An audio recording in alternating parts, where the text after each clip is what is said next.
So all we need is our sheet. Yeah, so if you've got a blank sheet, but if it's easier for you to have a digital version, then that's exactly the same. But the core of what D&D is myself as the dungeon master. I'm not playing against you.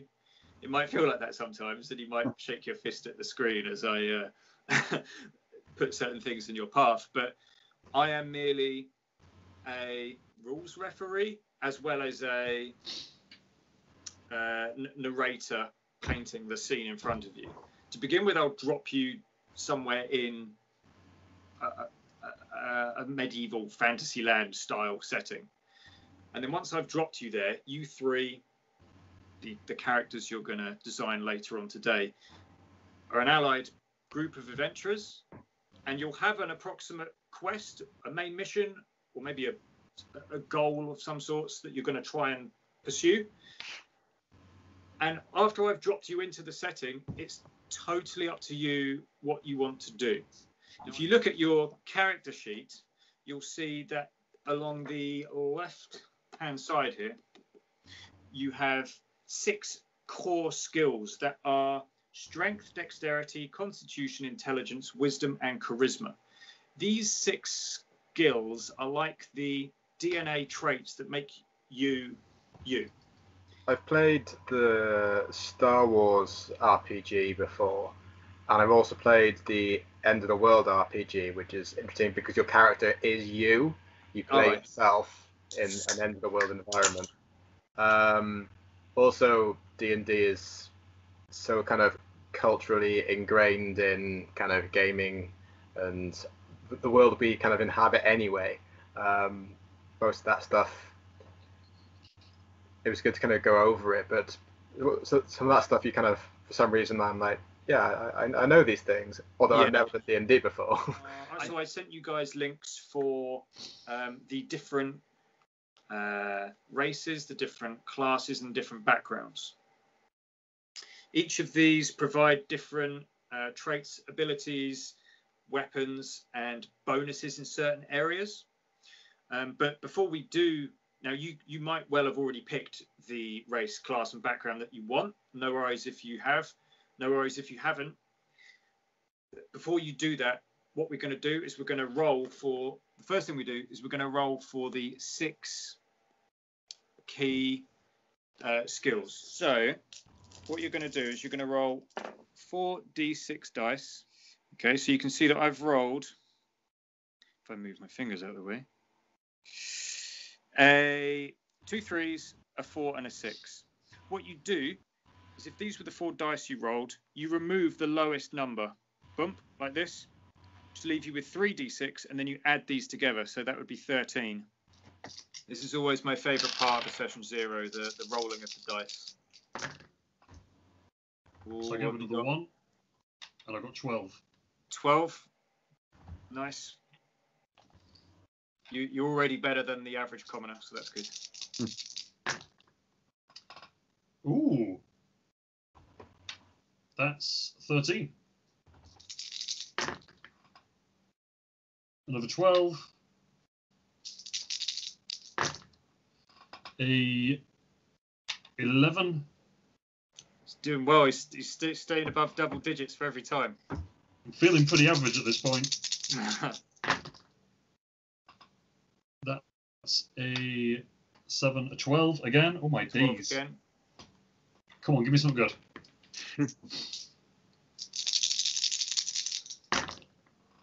That's not something good. An 8. 8. Now, the interesting thing about rolling 1 low stat, it's not a bad thing because, in theory, all of our favourite heroes have flaws. So don't feel bummed out if you've got 1 low score, because it's something to actually chew on when it comes to role-playing, and that's normally a delight. So did you write those scores down, Callum? I did. I've got 12, 13, 12, 11, 12, and 8. Okay. All right, I've got my dice. Alrighty. Colourful ones from Coimbra. Oh, lovely. All right, roll them dice. Roll these dice. And we've got, so I remove the lowest number. Yeah, right? That looks like a 12 to me. Yeah, so. Yep. 12. Solid start.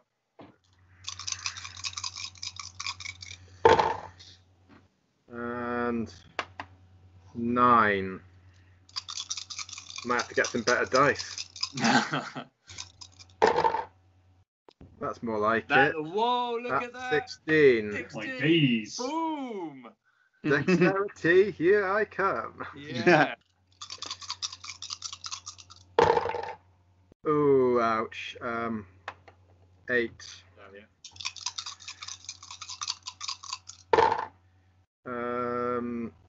11. 11. No. Another 8.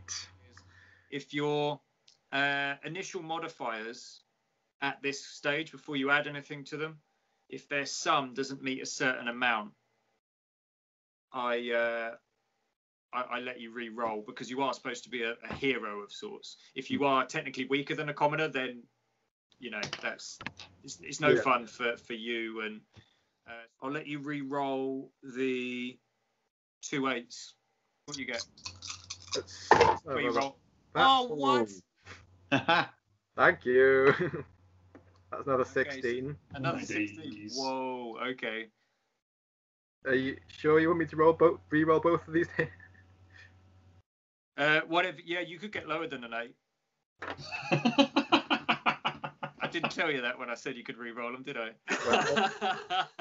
Please not 3. Please not 3. Okay, it's not. It's better than 8, I think. Yeah. 11. Yeah. Get the logo fully on the screen. Oh, I can see a 5. 11. 11. Ooh. That doesn't look good. 7. 7. Yikes. 11. 7. 15. 15. That's more like it.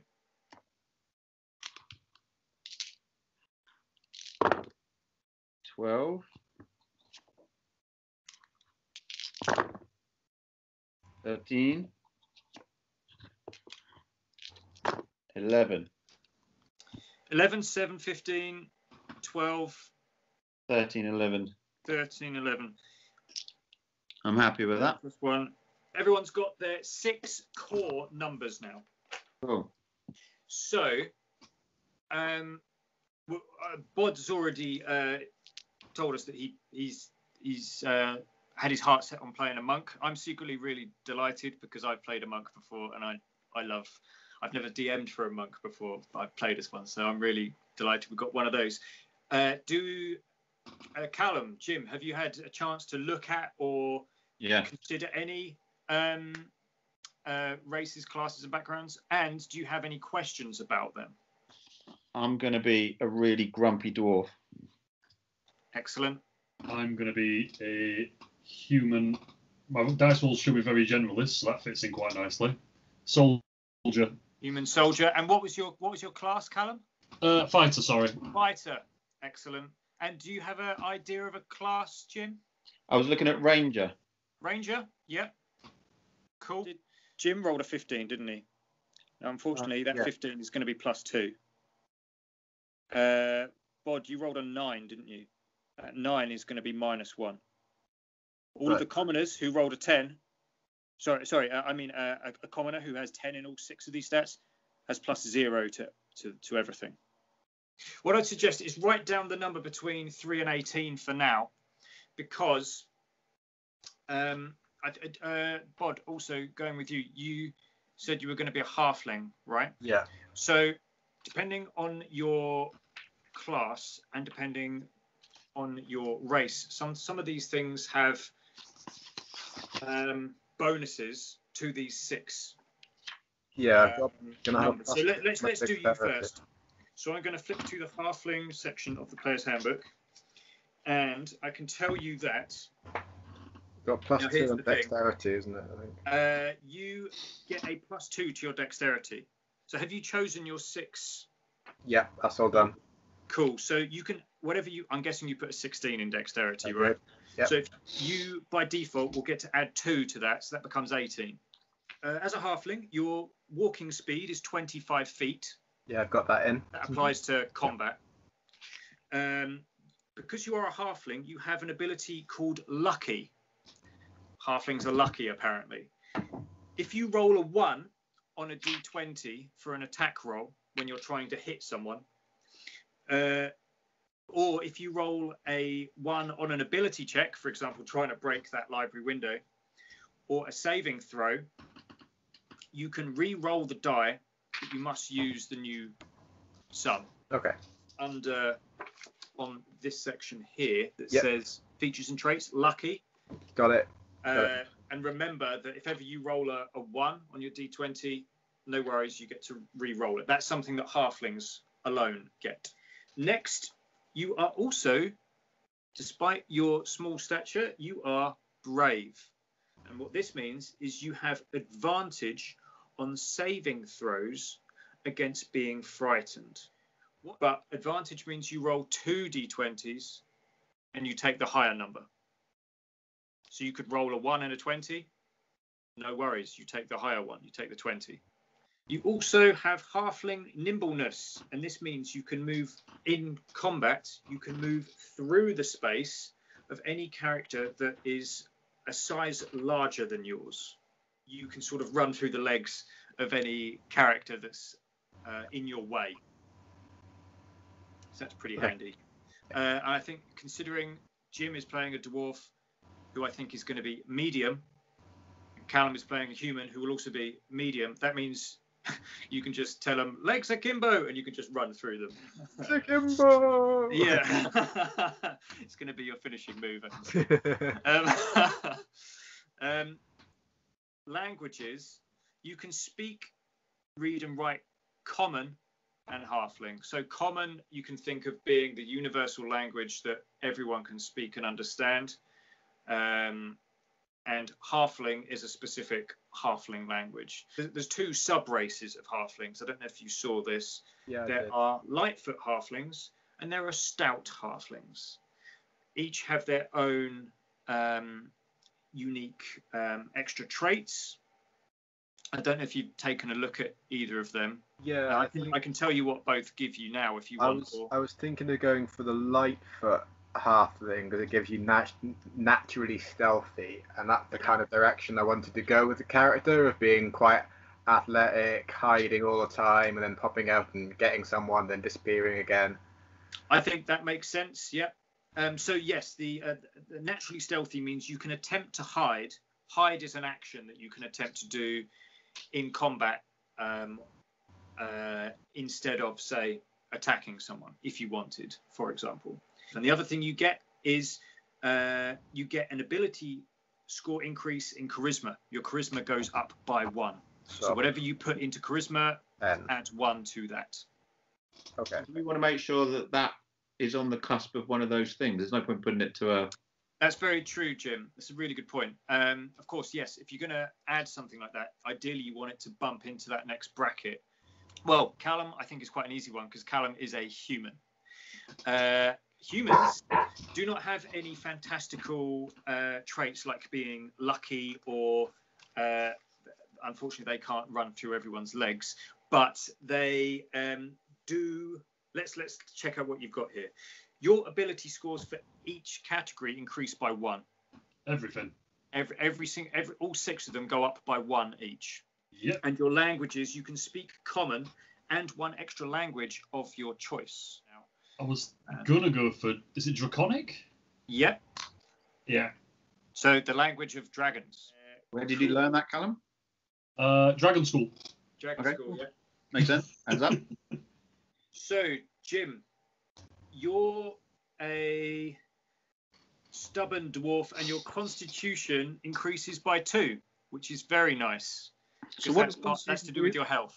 So that's health. Okay. That's very, very nice. So you can add 2 to... Oh, but I assume, Jim, you've picked your 6 numbers. No, I was going to ask you, like, what... No worries if you haven't. We can... Well, if you make a note that you're going to add 2 to your whatever you put in Constitution. Your speed is 25 feet. Yeah. This is interesting. Jim, you, as a dwarf, have dark vision. And what this means is you're accustomed to a life underground and you have superior vision in the dark and dim conditions.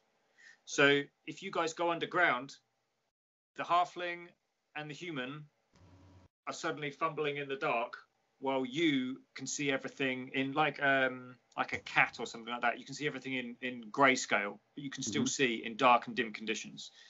Those suckers are going to need to light up a torch to see in the dark. And believe me, that's in a game called Dungeons and Dragons. That's the dungeons part of it. That's going to probably be quite useful for you. You also have Dwarven Resilience. You have advantage on saving throws against being poisoned. You have Dwarven Combat Training. You have proficiency with the battle axe, hand axe, light hammer, and warhammer.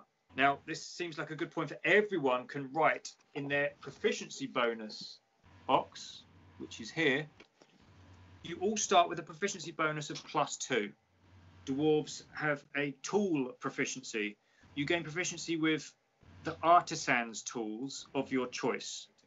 The next one is a lot more useful. Stone cunning. If you make an intelligence check in history is one of your 18 skills. If you make a history check related to the origin of the stonework around a building where you are, or you might get a gist of the history of the place just by looking at the stone. With regards to languages, you can speak, read, and write Common and Dwarvish. Dwarves also have sub-races. I don't know if you saw... Yeah, I'm going to be a hill dwarf. Hill dwarf. Awesome. Okay. Hill dwarves means your wisdom score increases by 1, and you get dwarven toughness. Your hit point maximum increases by 1, and it increases by 1 every time you gain a level, every time you level up. Cool. Let's go back to Bod, who is now going to look at his monk stuff. In your hit dice box, you can put 1d8. 1d8. Okay. This means that when you come to roll for your hit points at the start of the level 1, you're going to roll a d8 and you're going to add your constitution modifier. As a monk, you don't start with any armor. Don't worry, you might have read why this is. I'll explain why. This slows you down. Exactly. Monks don't believe in armor. And you're also proficient in one type of artisan's tool or one musical instrument. I am just taking my name is Fergus Brewster. I'm from a family of brewers. So I'm guessing you're going to go for the brewer's supplies. There you go. Very nice. You are proficient in strength and dexterity. Now, there might be some circles next to them, bullet points. Yep. You can sort of shade in or maybe tick. That's it. Done.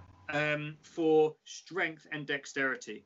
Now, as a monk, you start with the following equipment. You start with either a short sword or any simple weapon. You start with 10 darts. For some reason, I always think of these as like, 180. But but I don't know if they're like, they are whatever you want them to be, really. But you start with 10 of those. They're things that you can throw from a ranged weapon. You start with 10 of those. And you also start with either a Dungeoneer's pack or an Explorer's pack. So I had a bit of a look at these two. I can't remember them exactly, but I remember thinking the Explorer's pack made more sense. Alrighty, so you are a fighter, right? Yes. Fighter. Okay, this is interesting. As a hit dice, you get you can write D10 for hit points, 10 plus your Constitution modifier. Next, you are proficient as a fighter. This won't surprise you. You are proficient in all types of armor. So that means I can use light, medium, and heavy then, yeah? Absolutely, yes. You're also proficient in using shields. You're also proficient in using simple weapons and martial weapons. You do not start with any tools, but you get proficiency in the following saving throws, and that is strength and constitution. Moving on to your skills, you can choose 2 from the following. I'm going to go athletics and survival. And then equipment, you start with the following equipment. You can choose either chainmail or leather armor. Yeah, we're going to go chain. Chainmail, yep, okay. There is a catch. I can't go stealth. Yeah, chainmail is very clinky, very clanky. If you try to be stealthy next to the stealthy halfling, you have to roll any stealth checks with disadvantage. Yeah. Ruining everything. So you want my advice, send the halfling in first. Yeah. And then you just sort of wait until it's, Okay. Callum, you also start with a longbow and 20 arrows. Okay. A longbow is, of course, a ranged weapon. You also start with a martial weapon of your choice and a shield. Or you can start with 2 martial weapons and sod the shield. I'm going to go 2 martial weapons. I like your style. You're noisy and you've got 2 weapons. I'm going to go for a battle axe and a greatsword. Nice. In addition, you get a light crossbow and 20 bolts. Or you can get 2 hand axes. Oh, no, two hand axes. Throwing 2 them. hand axes, I like your style. Hand axes you can use to just chop at people, or you can throw them as a melee. Like a tomahawk. Melee, yeah, exactly like a tomahawk, yeah. And last of all, you start with either a Dungeoneer's pack or an Explorer's pack. I did have a quick look. I couldn't remember from when I made my first character, but I think I'm going to go for an Explorer's pack. Jim, your Ranger has... your hit dice is 1d10. And again, your initial hit points are 10 plus your Constitution modifier plus 1, remember, because you're a hill dwarf and you get that cool +1 thing. Okay, you're proficient in light armor and medium armor and shields. So right now, if you just write this in your proficiency box, this is what you're proficient in, what you're good at using or doing. You're proficient in using simple weapons and martial weapons. You have saving throws in strength and dexterity. And for skills, you can choose 3. I'm going to go animal, nature, and survival. Very on theme for a ranger. Animal handling, nature, and survival. Very nice. You start with either scale mail or leather armor. I'll go leather then. Oh, okay. So your armor class, Jim, is 11 plus your dexterity modifier. To be fair, having 2 noisy people and 1 very quiet person might work really well. Like, you 2 go through the front door. Yeah, be the distraction and then... I'll go around the back. Yeah, absolutely. Like I said, there is no right or wrong way to doing it. Jim, you also start with either 2 short swords or 2 simple melee weapons of your choice. I'm going to go with 2 short swords. Nice. You also start with either a Dungeoneer's pack or an Explorer's pack. Definitely Dungeoneers. That's cool. Callum, did you go for Explorers? I did go Explorers, yeah. Oh, that's cool. So you've got 2 different rucksacks between you. So in theory, you might have different stuff. And then last of all, Jim, you have a longbow and a quiver of 20 arrows. Okay, I'm going to nip back to Bod because I'm going to explain how monks' armor classes work because they're pretty cool. Because remember, Bod doesn't believe, Fergus doesn't believe in armor. But monks have a cool ability in that you have Unarmored Defense. Beginning at first level, Bod, while you are wearing no armor and not wielding a shield, which is the current state, your armor class equals 10 plus your dexterity modifier plus your wisdom modifier. It's because you're really like Neo in the Matrix. You're just able to sort of, That's what I'm hoping dodge for. stuff. Yeah, aiming for. That's quite a lot of armor for someone who hasn't got any armor on. Well, yeah, it's more that you're just so nimble and quick, and your reactions are super speedy. It's like Nathan's pants. What I'm going to do now is very quickly move on to your backgrounds.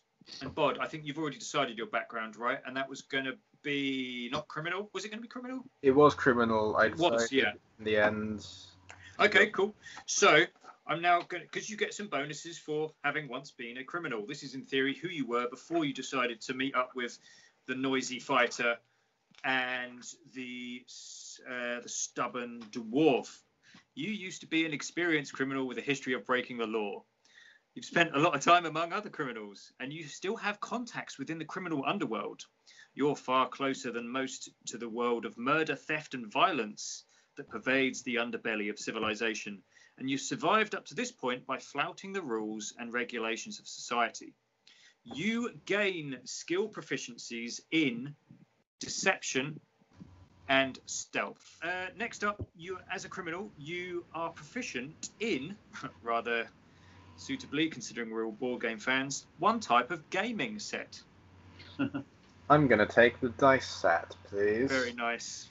And you're also proficient in thieves' tools. Also, you start with some other equipment. You start with a crowbar. Okay.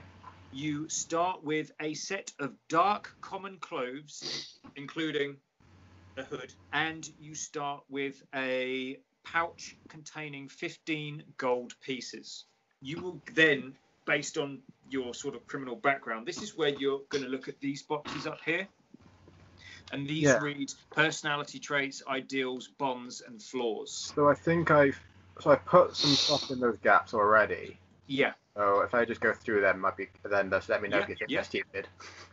So for personality traits, like my original plan for the character was, yes, he was a criminal, but then he's gone and spent time in the monastery, and he's all kind of calm and collected now. Yeah. So for my personality trait, I put, I am always calm no matter what the situation. I never raise my voice to let my emotions control me. Ruining everything! Also, you, as a criminal, start with a feature which you can write in this features box here, which is a criminal contact.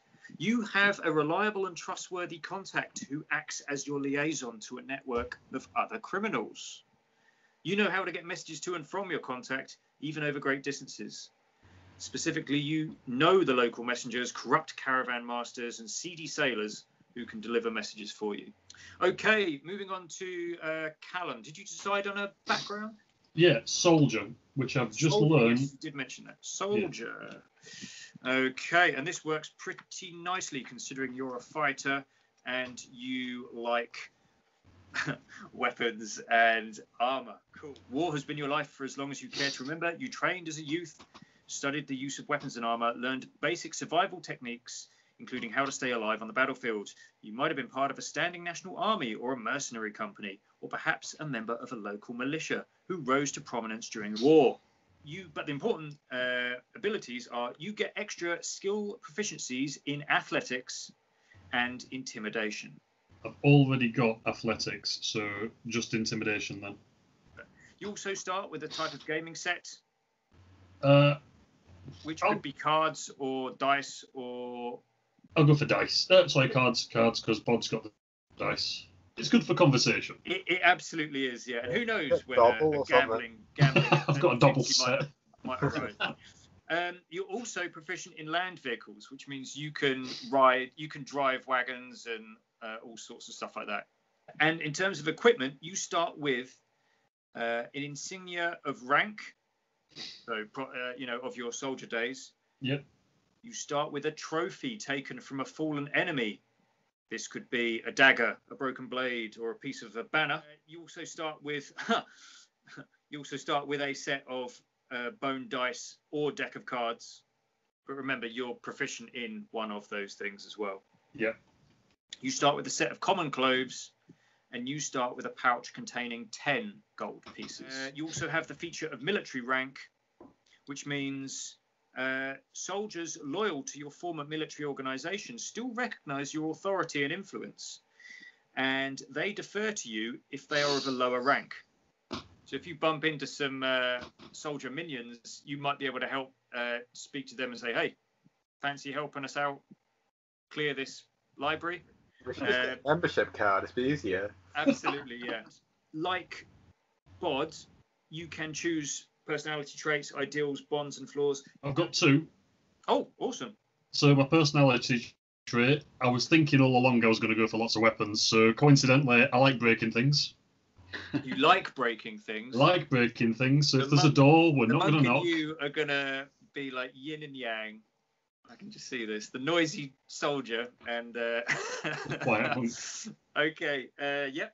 And the ideal that I went for was independence, being free from the laws and people running for themselves. More of almost like being part of a mercenary background sort of thing. I also think one of your flaws might be breaking things as well. Cool. Okay. Okay. And then Jim, did you pick a background? The ranger dwarf so my personality trait says I'm a loner, but I'm swift to act when needed, and my flaws are I can be impatient. The ones from the player's handbook are acolyte, charlatan, criminal like bod, an entertainer, a guild artisan, a hermit, a noble, an outlander, a sage, a sailor, a soldier like Callum, or an urchin. Let's go Outlander. Outlander? Yep. If you want to go for this one, you grew up in the wilds, far from civilization and the comforts of town and technology. You've witnessed the migration of herds larger than forests, survived weather more extreme than any city dweller could comprehend, and enjoyed the solitude of being the only thinking creature for miles in any direction. The wilds are your blood, whether you were a nomad, an explorer, a recluse, a hunter-gatherer, or even a marauder. Even in places where you don't know the specific features of the terrain, you know the ways of the wild. Does that sound okay? Cool. Like it. So, your skill proficiencies of being an outlander are in athletics and survival. Tool proficiencies, you are proficient in one type of musical instrument. So you might be able to entertain your way out of trouble. Yeah. Obviously, it can't be an electric guitar. I think that was about 700 years too early. But yeah, no, I'll go drum. I like that. Cool. You get to pick an extra language of your choice that you picked up from your times in the wild. None of us speak Elvish yet, do we? No. I'll do that. Nice. And you start with some extra equipment. You start with a staff. So I imagine that's kind of like a Gandalf style staff. Mm-hmm. A hunting trap, which I imagine is kind of like one of those bear traps that you prise open and then it claps together. Mm-hmm. A trophy from an animal you killed. A set of traveler's clothes. And a pouch containing 10 gold pieces. And as an outlander, you have a feature of being a wanderer. You have an excellent memory for maps and geography, and you can always recall the general layout of terrain, settlements, and other features around you. In addition, you can find food and fresh water for yourselves and up to 5 other people each day, providing that the land offers berries, small game, water, and so forth. Or like a local Nando's or something. Yeah. And you'd picked some personality traits, hadn't you? Yeah, I put loner and swift to act when needed. Cool. So, taking a look at this character sheet, up here, you probably are going to have your... you would have filled this stuff in by now, I imagine. Your class and level, which is going to... For example, Jim would write down Ranger and level 1, because that is his class and his current level is level 1. Jim's background is Outlander, so he'd write that up here. His race here would be Hill Dwarf. Alignment, is kind of like your good to bad meter.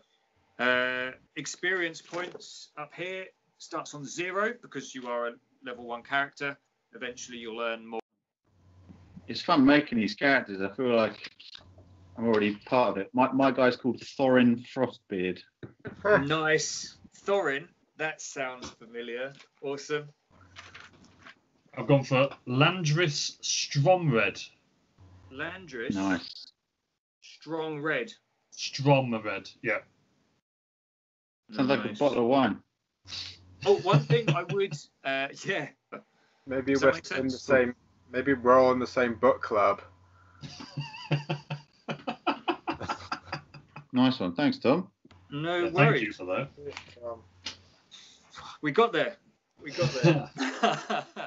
Cracking. Well, I'll see you guys on the battlefield next Friday. Yeah. Right then. The But awkward, I will awkward see you ending all- point. Someone's gonna say bye. Bye. Bye. Bye. Nice. Cool.